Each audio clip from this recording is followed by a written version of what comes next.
behind this light? It's hot in front of this. No. It's hot as I'm starting to sweat.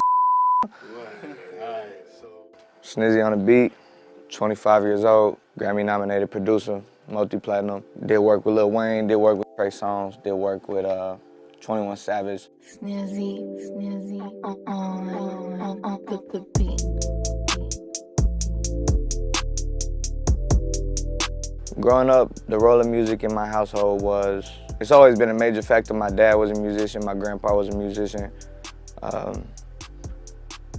did high school band, I did orchestra for a little bit, and took piano lessons for like 2 years when I was, young or whatever. And it's always been a major key, a major factor, and just turn to, if you need something, you can just turn to it, It's always just been something that's like a release, being able to like emotionally,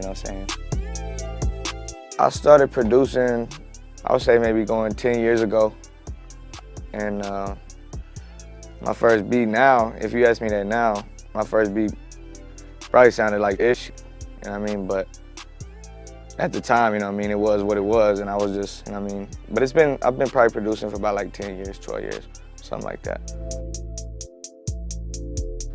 My favorite part of the producing process, probably just like making the music for real, probably just, like playing the piano and making melodies and then bring what I'm hearing in my head to life and actually being able to do that. That's probably my favorite part, really. My main influences as a producer, my main influences is definitely Scott Storch as a producer. I fuck with Scott Storch heavy. And, just his whole story too, how he had everything, lost everything, and bounced back and continues to remain successful, That's 40. You could hear Drake album and you hear the little intros and the outros and the change-ups and stuff like that, and you automatically know.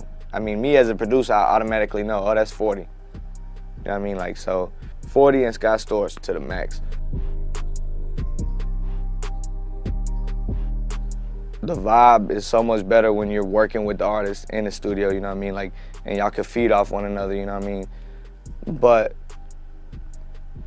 it's a big old world, Sometimes you gotta use email, you gotta use a weak transfer. And if personally, I prefer to work in the studio with the artist, just so if I hear something I don't like, I could, hey, well, maybe you should do this instead of doing that, But, hey, by any means, get it done, That's Even if it takes an email. Yeah, if it's a weak transfer, then go for it. If you send me a hit through a weak transfer, I'm not gonna be like, oh, I don't wanna go with it because you ain't here. I'm gonna go with it, If there was any genre I had to choose to stay away from, it probably wouldn't be a genre for real, because where I'm from in Texas, there's a whole lot of Spanish influence, a whole lot of Spanish culture too, because we're so close to Mexico. And I done produced cumbias for quinceañeras and ish, so, and not just like trying to do it, but actually doing it and doing it well, and the people that are working with me and taking it, enjoy shit, and they like that shit and they listen to it. I done walked in on my homeboys, people dancing in the kitchen while they washing dishes, like no bullshit. But I don't think there is no genre that I'll stay away from, because if I'm capable of bringing it to life for you, let's get it,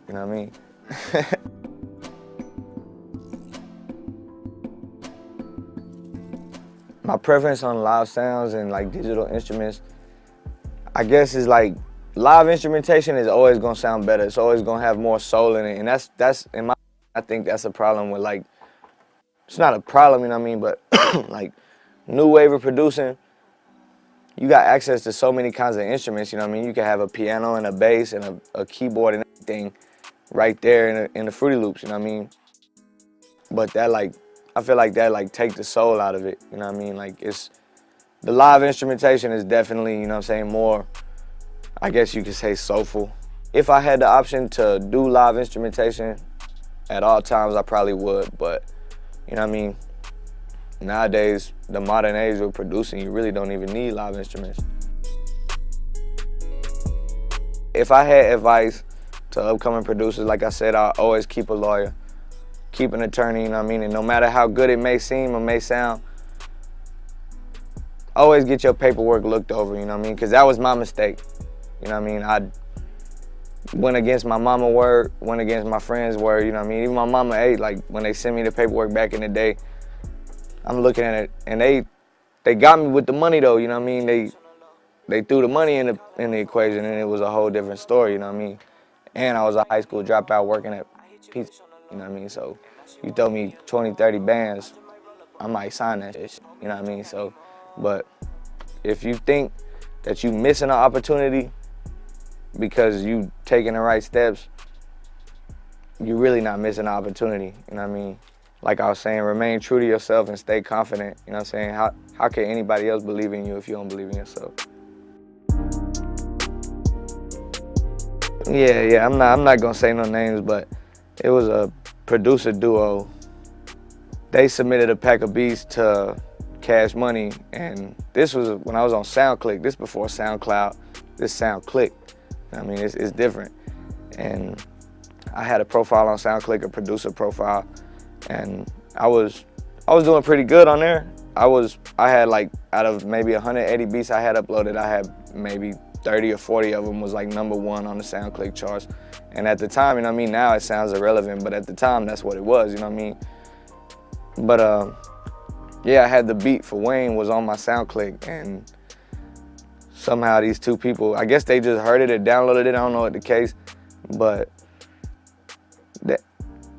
somehow my beat ended up in the pack that they sent to Cash Money, and Wayne ended up wanting it. And like in the time frame between them, like after they found out that Wayne wanted the beat, they're like, oh, well, they lied. They told a lie. They said, we made that beat on a hard drive that crashed, so we'll remake the beat.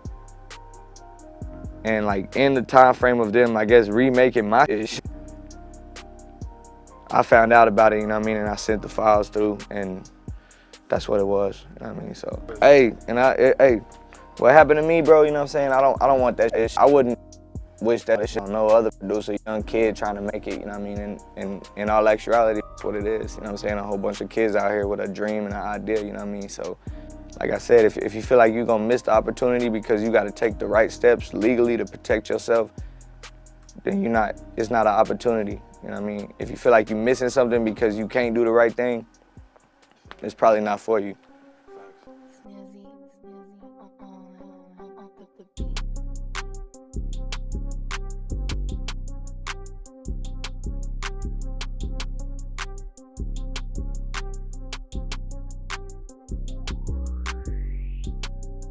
Snizzy on the beat. I want to give thanks to Props the producer, and you watching me on stereo, always more music. Perfect.